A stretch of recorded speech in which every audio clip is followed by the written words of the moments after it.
10 mga pinakadelikadong bahay sa mundo. Sa iba't ibang panig ng mundo ay may mga bahay na itinayo sa mga lugar na delikado at mapanganib. Bagaman kahanga-hanga ang kanilang disenyo at tanawin, ang pamumuhay dito ay nangangailangan ng matinding tapang at pag-iingat dahil sa mga panganib na maaring idulot ng kalikasan.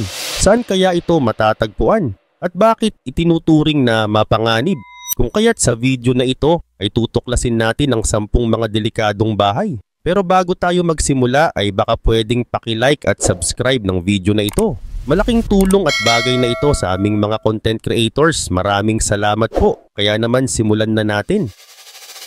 Number 1. Sutyagin House, Russia. Ang Sutyagin House ay isang kakaibang bahay na dating matatagpuan sa Arkhangelsk, Russia. Itinayo ito ni Nikolai Petrovich Sutyagin, isang negosyante na yumaman noong 1990s. Sa simula, plano lang niyang magpatayo ng isang 2 palapag na bahay para sa kanyang pamilya. Pero habang ginagawa ito ay napagpasyahan niyang gawing mas mataas pa ang bahay dahil na-inspire siya sa mga traditional wooden house sa Japan at Norway. Dahil dito ay unti-unting nadagdagan ang mga palapag hanggang sa umabot ito sa 13th floor na may taas na humigit kumulang 144 feet. Dahil sa taas nito ay itinuring itong pinakamataas na bahay na gawa sa kahoy sa buong mundo noong panahong iyon. Hindi tulad ng mga normal na bahay, ang Sutyagin House ay ginawa ng walang plano o blueprint. Walang mga lisensya o pahintulot mula sa gobyerno, kaya hindi nasunod ang tamang istruktura at safety standards. Dahil dito ay hindi ito naging ligtas tirahan. Bagamat nakatira dito ang pamilya ni Sutyagin sa ilang taon, ay unti-unti ring lumala ang kondisyon ng bahay. Noong 1998, si Nikolai Sutyagin ay nakulong dahil sa mga kasong may kinalaman sa racket. At habang siya ay nasa bilangguan na pabayaan ng bahay, ang matataas na palapag nito ay nagsimulang masira at mabulok dahil sa matinding lamig ng panahon sa Russia at kawalan ng maayos na pag-aalaga. Subalit dahil sa kakaibang hitsura nito ay maraming tao ang nagtangkang umakyat dito upang makita ang tanawin mula sa itaas. Pero dahil hindi ito matibay ay delikado itong akyatin. May mga ulat ng mga taong nahulog mula sa matataas na bahagi ng bahay. Bukod pa rito dahil gawa lang ito sa kahoy, malaki rin ang panganib na masunog ito. Kaya noong 2008 ay idineklara ng local government na ang bahay ay isang malaking banta sa kaligtasan ng publiko. Ayon sa mga autoridad, madali itong masunog at posibleng bumagsak anumang oras. Dahil dito ay naglabas ng utos ang korte na dapat itong gibain bago sumapit ang February 1, 2009. At noong December 26, 2008 ay sinimulan ang paggiba sa tore ng bahay. Isang malaking bahagi nito ang pinutol at unti-unting binaklas sa loob ng ilang buwan. Number 2. Hanging Monastery, China. Ang Hanging Monastery o Shuangkong Temple ay isang lumang templo sa Shanxi, China. Nakatayo ito sa gilid ng isang matarik na bundok sa Mount Heng, kaya parang nakabitin ito sa ere. Itinayo ito noong taong 491 AD. Kaya mahigit 1,500 years na itong nakalipas. Isa ito sa mga pinakamapanganib na bahay sa mundo dahil sa kakaibang lokasyon at paraan ng pagkakagawa nito. Ang Hanging Monastery ay nasa taas na 75 meters mula sa lupa. Itinayo ito sa ganitong taas para maiwasan ang pagbaha at para maprotektahan mula sa matinding sikat ng araw at ulan. Ang bundok mismo ay nagsisilbing panangga ng templo laban sa masamang panahon. Dahil dito kahit lumipas na ang maraming taon ay matibay pa rin ang templo. Maliban dito, ang pagkakagawa ng Hanging Monastery ay talagang kakaiba. Ang buong templo ay gawa sa kahoy at sinusuportahan ng mga poste na nakabaon sa bato ng bundok. Ang mga poste o beam na ito ay ipinasok sa maliliit na butas sa bato, kaya parang nakalutang ito. Ang mga patayong poste na nakikita sa labas ay hindi talaga ang sumusuporta sa templo. Idinagdag lang ito para gawing mas matibay at para magkaroon ng tiwala ang mga bumibisita. Dagdag pa rito, ang Hanging Monastery ay natatangi rin dahil pinagsama-sama nito ang 3 relihiyon ng China, ang Buddhism, Taoism at Confucianism. Sa loob ng templo ay makikita ang mga estatwa ni Buddha, Laozi at Confucius na magkakatabi. Ipinapakita nito na maaaring magkasundo ang iba't ibang paniniwala sa iisang lugar. Ngunit kahit matibay ang pagkakagawa ng templo, ay may mga pagkakataon na nagkaroon ito ng problema. Noong niyang 2015 ay isinara ito pansamantala matapos bumagsak ang ilang bato mula sa bundok dahil sa ulan. Dahil dito ay pinag-aralan ng mga eksperto kung paano ito mas mapapalakas para sa kaligtasan ng mga bumibisita. Dahil sa kakaibang lokasyon at disenyo nito ay itinuturing ang Hanging Monastery bilang isa sa pinakamapanganib na bahay sa mundo. Kaya noong 2010 ay isinama ito sa listahan ng top 10 precarious buildings in the world ng Time Magazine.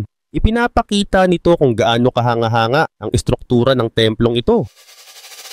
Number 3. Takasugian Tea House, Japan. Ang Takasugian Tea House ay isang kakaibang tea house sa Chino, Nagano Prefecture, Japan. Dinisenyo ito ng architect na si Terunobu Fujimori at ang pangalan nito ay nangangahulugang tea house na itinayo ng masyadong mataas. Ang estrukturang ito ay nakatayo sa dalawang puno ng chestnut na kinuha mula sa malapit na bundok. Itinayo ito sa lupa na pagmamay-ari ng pamilya ni Fujimori. Para makapasok sa Takasugian ay kailangang umakyat sa isang hagdang gawa sa kahoy. Ang hagdan ay nakasandal lamang sa isa sa mga puno kaya kailangang mag-ingat sa pag-akyat. Sa gitna ng hagdan ay may isang platform kung saan kailangang hubarin ang sapatos bago umakyat sa taas papunta sa loob ng tea house. Ang loob naman ng Takasugian ay maliit lamang, may sukat na 2.6 square meters. Sakto lang ito para sa 4 hanggang 5 tao. Ang loob ay gawa sa kawayan at plaster, kaya simple pero maaliwalas ang itsura. May 3 malalaking bintana rito na nagbibigay ng magandang tanawin ng paligid. Kaya noong 2010 ay napabilang ang Takasugian sa listahan ng top 10 precarious buildings ng Time Magazine. Isa ito sa mga pinakamapanganib na bahay dahil sa taas nito at kakaibang disenyo. Dahil nakapatong lamang ito sa 2 puno ay may posibilidad na may panganib ito kapag may bagyo, lindol o malakas na hangin. Kaugnay pa nito, si Terunobu Fujimori ay isang sikat na architect na mahilig gumamit ng natural materials at lumikha ng kakaibang disenyo. Ang Takasugian ay isang halimbawa ng kanyang creative style ng arkitektura. Gusto niyang ipakita na ang isang bahay ay pwedeng maging bahagi ng kalikasan at hindi kailangang sundin ang karaniwang disenyo ng mga gusali. Bagamat hindi ito pampublikong gusali, marami ang humahanga sa Takasugian dahil sa kakaibang konsepto nito. Maraming architect at estudyante ang bumibisita rito para makita ang disenyo at kung paano ito ginawa. Isa sa mga dahilan kung bakit kakaiba ang Takasugian ay ang karanasan ng pagpasok dito. Ang pag-akyat sa hagdan, ang pag-alis ng sapatos sa gitna ng hagdan, at ang pagpasok sa maliit na espasyo ay nagbibigay ng pakiramdam na para kang napunta sa ibang mundo. Dahil sa malalaking bintana ay tanaw mo ang magagandang puno at bundok sa paligid habang umiinom ng tsaa.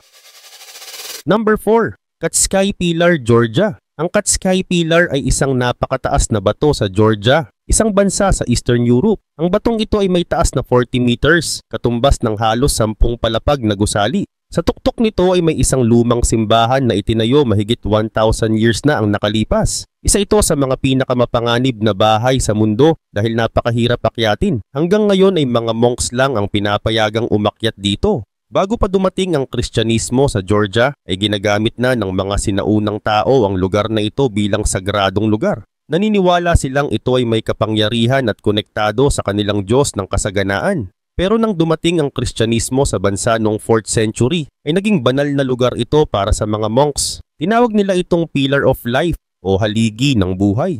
Samantala noong 9th century ay nagtayo ang mga monks ng isang maliit na simbahan sa tuktok.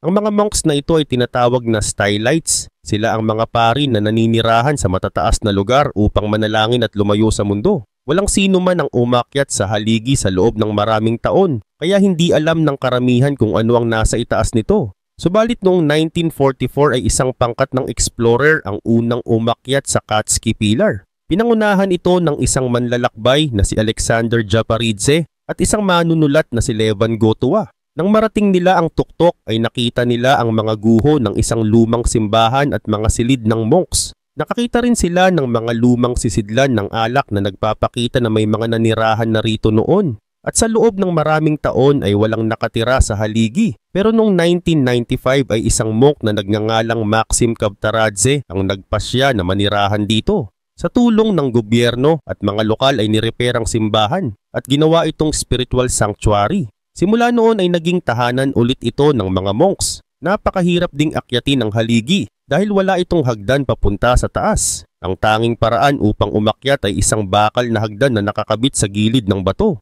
Napakatarik at delikado ang hagdang ito kaya hindi basta-basta pinapayagan ang kahit sino na umakyat. Mga monks lang ang nakakaakyat at madalas ay matagal silang nananatili sa taas. Number 5. Korowai Tree Houses, Indonesia. Ang Korowai Tree Houses ay matatagpuan sa Papua, Indonesia. Ito ay isa sa pinakamapanganib na bahay sa mundo dahil sa taas nito. Ang mga bahay na ito ay ginawa at tinitirhan ng tribong Korowai na matagal nang namumuhay sa mga kagubatan ng Papua. Ang kanilang mga bahay ay nasa taas na 6 hanggang 12 meters at may ilan pang umaabot sa 35 meters mula sa lupa. Ginagawa nila ito upang maiwasan ang mga mababangis na hayop, lamok at masasamang espiritu na pinaniniwalaan nilang gumagala sa kagubatan sa gabi. Malayo rin ito sa mga posibleng panganib tulad ng baha at mga kaaway mula sa ibang tribo. Ngunit ang paggawa ng treehouse ay hindi madali at delikado. Una, pumipili sila ng matibay na puno tulad ng puno ng banyan na magsisilbing haligi ng bahay. Ang tuktok ng puno ay pinuputol upang maging patag ang ibabaw nito. Ang sahig ay gawa sa mga sanga at balat ng sago tree, habang ang dingding at bubong ay mula sa mga dahon ng sago. Ang lahat ng bahagi ay pinagdudugtong gamit ang tali mula sa ratan, isang uri ng matibay na halaman. At upang makaakyat ay gumagamit sila ng hagdan na gawa sa kahoy. Ito ay isang mahabang troso na may maliliit na groove upang hindi madulas ang paa. Ngunit dahil ito ay tuyo at madulas minsan, kailangan ng maingat na pag-akyat. Para sa mga bata at matatanda, ito ay isang malaking pagsubok. Samantala, para naman sa mga Korowai, ang mga treehouse ay hindi lang basta tirahan. Ito rin ay bahagi ng kanilang kultura at paniniwala. Iniisip nila na kapag ang bahay ay mas mataas, ito ay mas ligtas laban sa masasamang espiritu. Maliban dito, nakakatulong din itong protektahan sila mula sa mga mababangis na hayop gaya ng ahas at buhaya. Dahil sila ay namumuhay sa kagubatan, ang kanilang paraan ng pamumuhay ay nakasalalay sa pangangaso, pangingisda at pangangalap ng prutas mula sa mga puno. Kaya naman, ang kanilang mga bahay ay nasa taas upang mabilis silang makakita ng pagkain at lumayo sa mga panganib sa lupa. Bagaman ligtas ito mula sa mga hayop, may mga panganib din ang paninirahan sa mataas na bahay. Dahil sa taas, may posibilidad na mahulog lalo na ang mga bata at matatanda. Wala silang modernong hagdan kaya kailangan ng balanse at lakas upang makaakyat ng maayos. Number 6. Casa do Penedo, Portugal. Ang Casa do Penedo ay isang bahay sa Portugal na kilala bilang bahay sa bato dahil ito ay itinayo sa loob ng 4 na malalaking bato. Matatagpuan ito sa pagitan ng mga bundok sa Fafe, Portugal. Dahil sa kakaibang structure nito at location sa mataas na bahagi ng bundok ay itinuturing itong isa sa pinakamapanganib na bahay sa mundo. Samantala itinayo ang Casa do Penedo noong 1972 at natapos ito noong 1974. Ginawa ito bilang isang bahay pahingahan para sa isang pamilya na nais magkaroon ng tahimik na lugar na malayo sa lungsod. Wala itong matibay na pundasyon gaya ng mga karaniwang bahay. Sa halip ang mismong mga bato ang nagsisilbing dingding at bubong nito. Dahil dito ang disenyo ng bahay ay parang bahagi na ng kalikasan. Gayun din naman ang bahay ay may 2 palapag. Sa unang palapag ay may maliit na sala at kusina. Mayroon ding isang konkretong sofa na napakabigat at halos 350 kilograms ang timbang nito. Sa itaas naman ay may kwarto na inaakyat gamit ang isang wooden stairs. Ang mga bintana at pinto ay nakasunod rin sa hugis ng bato, kaya may kakaibang itsura ang loob ng bahay. Mayroon ding isang swimming pool na hindi gawa sa semento kundi direktang inukit mula sa isang malaking bato. Subalit wala itong kuryente. Kahit na malapit ito sa isang wind farm, wala ring internet o kahit television. Ang ginagamit lang nila para sa ilaw ay gasera o kandila at ang panggatong para sa pagluluto ay gas. Sa katunayan, isa sa mga dahilan kung bakit itinuturing na mapanganib ang Casa do Penedo ay ang location nito. Nasa mataas na bahagi ito ng bundok at mahirap marating. At kapag malakas ang hangin o may bagyo, ay delikado ang pagpunta rito dahil sa matatarik na daan. Dahil gawa sa bato ang bahay, ay mahirap ding makalabas agad kung may emergency tulad ng lindol o sunog. Wala rin itong maraming exit kaya posibleng mahirapan ang mga tao kung may panganib. Bukod dito ay ilang beses na rin itong naging target ng mga magnanakaw at vandalism. Madalas basagin ng mga bintana ng bahay kaya kinailangan ng mga may-ari na maglagay ng bulletproof windows at bakal na pinto para sa seguridad. Wala ring malapit na pulis o ospital sa lugar kaya kung may mangyari ay matagal bago makakuha ng tulong. Number 7. Meteora Monasteries, Greece. Ang Meteora Monasteries sa Greece ay isa sa mga pinakakilalang lugar sa mundo dahil sa kakaibang location nito. Nasa tuktok ito ng matatarik na bato at parang nakabitin sa ere. Ang ibig sabihin ng meteora ay nasa himpapawid o nakalutang. Noon ay itinayo ito ng mga monk para makaiwas sa mga digmaan at pananakop. Dahil sa taas at tarik ng bato ay mahirap itong maabot kaya naging ligtas sila rito. Samantala noong 14th hanggang 16th century ay may 24 monastery ang itinayo sa lugar na ito. Pero sa ngayon ay 6 na lang ang natitira at ginagamit pa rin. Ito ang Great Meteoron, Varlaam, St. Nicholas Anapausas, Rosanu, Holy Trinity at St. Stephen. Ang Great Meteoron ang pinakamalaki at pinakaunang monasteryo na itinayo noong 1356. Ang Holy Trinity Monastery naman ay sumikat matapos lumabas sa pelikulang James Bond na For Your Eyes Only. Ang mga batong pinagpatungan ng monasteryo ay tinatayang 60 million years na ang tanda. Nabuo ito dahil sa paggalaw ng lupa at matagal na panahon ng pagguho. Ang ilang bato rito ay may taas na 400 meters kaya naging mahirap ang pagtatayo ng monasteryo. Noon ay wala pang hagdanan kaya gumagamit ang mga monk ng lubid, basket at wooden stair para makaakyat at makapaglipat ng gamit. Kung gusto nilang bumaba ay kailangan nilang gumamit ng lubid na hinahatak paakyat. Gayun din naman dahil sa matarik at delikadong location nito ay itinuturing itong isa sa pinakamapanganib na tirahan sa mundo. Hanggang ngayon ay mahirap pa rin itong akyatin dahil sa dami ng matatarik na hagdan at makitid na daanan. May mga bahagi ng monasteryo na may bangin sa gilid, kaya kailangang mag-ingat ang mga bumibisita rito. Kapag umuulan o malakas ang hangin, ay lalo itong nagiging delikado. Pero kahit mahirap puntahan, ay marami pa rin ang dumadayo rito dahil sa magandang tanawin at kakaibang kasaysayan. Kaya noong 1988 ay kinilala ng UNESCO ang Meteora bilang isang World Heritage Site dahil sa kahalagahan nito sa kasaysayan at relihiyon. Number 8. Leaning Buildings of Santos, Brazil. Ang Santos ay isang lungsod sa Brazil na kilala sa mga leaning buildings. Ang mga gusaling ito ay hindi sinadyang ginawa ng ganoon. Ang dahilan ng pagkakahilig nila ay ang mahina at malambot na lupa sa ilalim ng lungsod. Noong 1950s at 1960s ay maraming gusali ang itinayo sa lugar na ito. Pero hindi sapat ang lalim ng kanilang pundasyon kaya unti-unting lumubog ang ilan at tumabingi habang lumilipas ang panahon.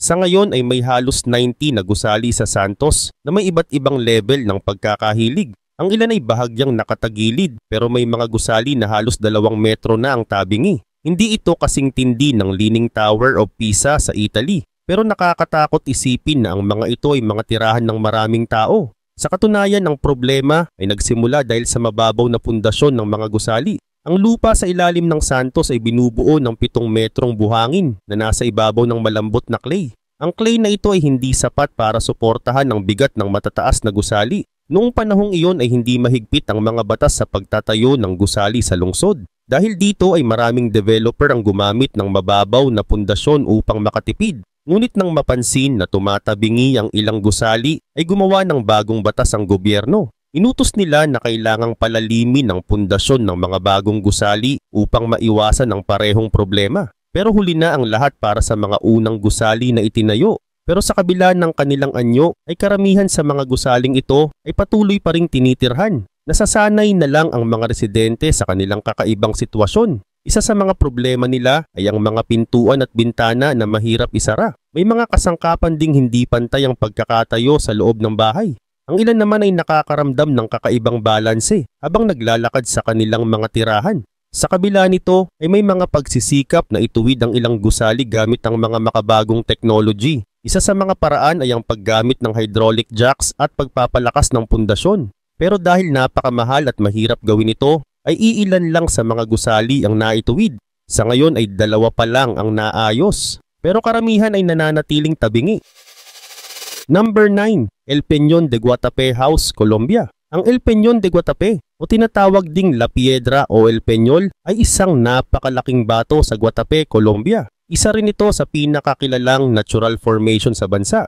Ang bato ay may taas na 200 meters at matatagpuan sa isang lugar na napapaligiran ng mga lawa at kagubatan. Dahil sa taas at location nito ay itinuturing itong isa sa mga pinakamapanganib na lugar. Kaugnay nito ay walang opisyal na bahay sa tuktok ng El Peñón de Guatapé. Ngunit ang idea ng pagtatayo ng bahay dito ay tila delikado. Ang bato ay may matarik at matigas na ibabaw, kaya magiging mahirap ang pagtatayo ng anumang structures. Ang isa pang panganib ay ang malalakas na hangin sa taas na maaring magdulot ng peligro sa sinumang magtatangkang manirahan dito. At upang makarating sa tuktok ng bato ay kailangang umakyat ng 659 na hagdan na nakalagay sa gilid nito. Ang hagdan ay tila nakaipit sa isang bitak ng bato kaya mukhang matibay ito. At kapag narating ang taas ay makikita ang napakagandang view ng mga lawa, kagubatan at kabundukan sa paligid. Bagamat ito ay isang sikat na pasyalan, ay may mga panganib ang pag-akyat sa bato. Dahil sa taas nito ay maaring mapanganib kung may malakas na hangin o ulan.